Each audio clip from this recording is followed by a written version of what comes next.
wabarakatuh dan salam sejahtera. Bertemu lagi bersama saya Cikgu Afi untuk pembelajaran reka bentuk teknologi tingkatan 3. Okey, pada hari ini saya akan mulakan bab 1. Untuk bab 1 aplikasi teknologi, dia ada satu sahaja bahagian iaitu 1.1 iaitu reka bentuk mekatronik. Okey, anda dah lihat video tadi. Okey, let's go, kita pergi lagi mendalam.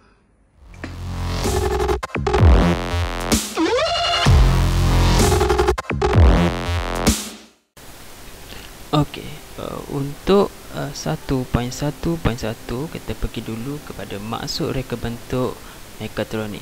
Okey, apa tu yang dimaksudkan maksud reka bentuk mekatronik? Okey, bagi reka bentuk mekatronik ni dia telah ada pada tahun 1969 lagi apabila dia dilahirkan di Jepun. Iaitu konsep mekatronik telah diperkenalkan oleh Tetsuro Mori, seorang jurutera kanan di sebuah syarikat di Jepun. Okey, beliau mendefinisikan mekatronik ni sebagai aplikasi elektronik dan teknologi berkomputer untuk mengawal pergerakan sistem mekanikal sesuatu produk.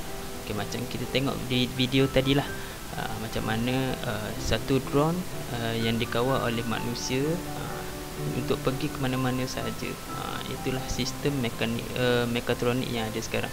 Atau erti maksud lainnya, reka bentuk mekatronik ini bermaksud reka bentuk produk atau sistem yang menggabungkan disiplin ilmu, elektrik, mekanika, elektronik, kawalan dan pengaturcaraan untuk mencapai tujuan yang dikehendaki.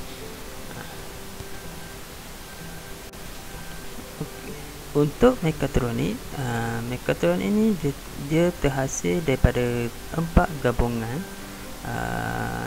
untuk menjadikan dia mekatronik. Yang paling pentingnya, yang pertama adalah sistem elektrik, yang kedua adalah sistem mekanika, yang ketiga sistem elektronik, dan yang keempat adalah sistem kawalan dan pengaturcaraan.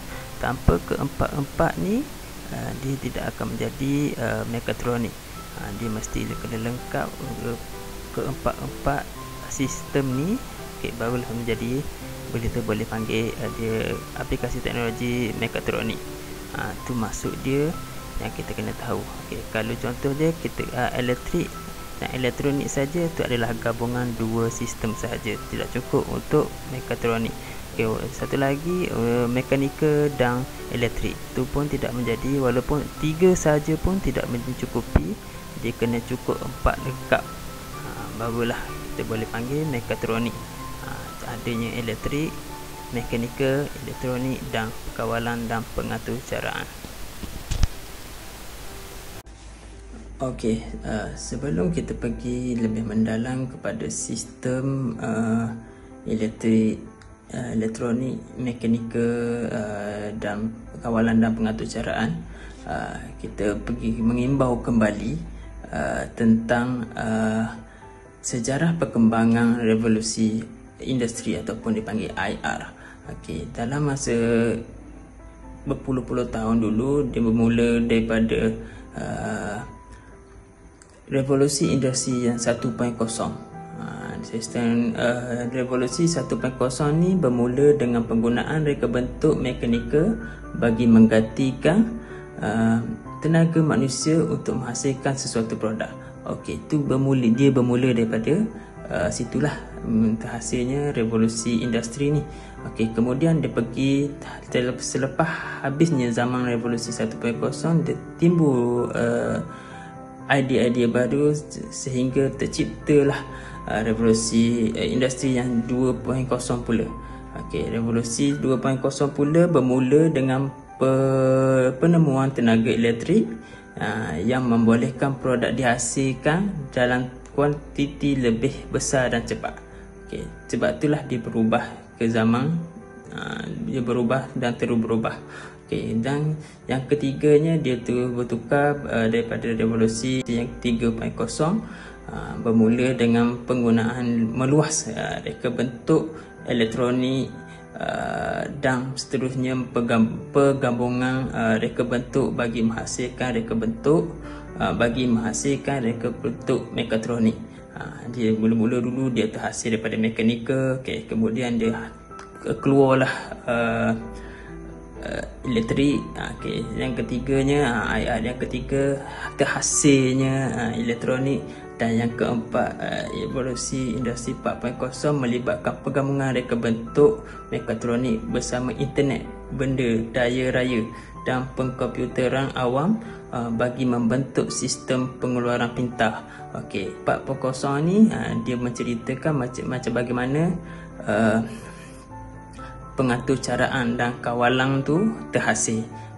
Macam mana kita kawal daripada telefon ataupun dari kawalan yang lain tu, melibatkan produk yang kita buat tu bergerak dengan sendirinya. Tu yang terhasilnya IR 4.0 sekarang. Pada zaman sekini pun, bermulanya 2020, rasanya dah terhasil IR 5.0.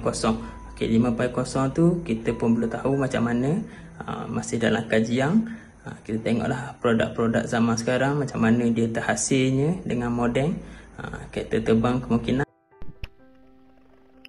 Seterusnya ialah ini adalah revolusi industri 4.0, iaitu dia ada 9 teras dalam revolusi industri 4.0. Ini adalah benda-benda yang penting terhasilnya daripada 4.0 ni sampailah terjadinya revolusi 4.0. Kemungkinan revolusi IR ataupun revolusi industri 5.0 lagi banyak daripada inilah. Yang pertama yang ada dalam industri 4.0 ni robot berautonomi. Seterusnya yang kedua perpaduan sistem ataupun sistem integration. Yang ketiga internet benda. Yang keempat simulasi. Yang kelima pembuatan bahan tambah. Yang keenam pengkomputeran awam ataupun cloud computing. Yang ketujuh realiti terimbuh ataupun augmented reality AR. Yang ke-8 data raya ataupun big data. Dan yang terakhir adalah keselamatan cyber ataupun cyber security. Ini macam-macam lah terhasil daripada benda yang baru ataupun inovasi yang baru. Dia terjumpa pada zaman kini. Mungkin zaman-zaman awak nanti dia akan ada banyak lagi lah. Dalam contohnya dalam telefon awak lah, iPhone 12, macam-macam yang terhasil. Situ je lah. Kita tadi telah melihat keseluruhan maksud ataupun definisi mekatronik. Kita pergi pula mentengok kepada contoh-contoh produk mekatronik. Yang ada dalam gambar ni adalah kereta kawalan jauh, pintu gelansa automatik, dan mesin basuh automatik. Ini cuma 3 contoh sahaja. Dia ada banyak lagi produk-produk mekatronik. Jom kita saksikan video ni. Let's go.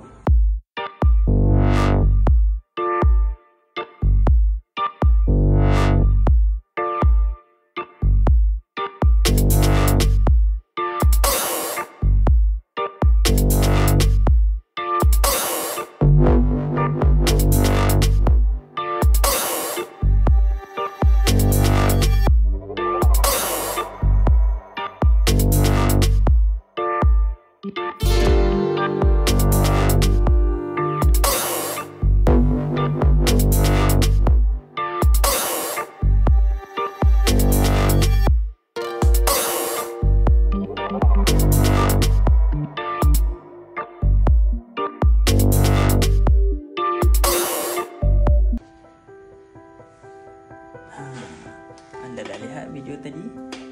Itu adalah contoh-contoh produk mekatronik yang ada di Malaysia. Mungkin di luar negara awak boleh search lagi dalam YouTube. Itu sahaja daripada cikgu untuk tajuk 1.1 maksud ataupun definisi mekatronik. Nanti kita akan sambung ke 1.1.2 pula.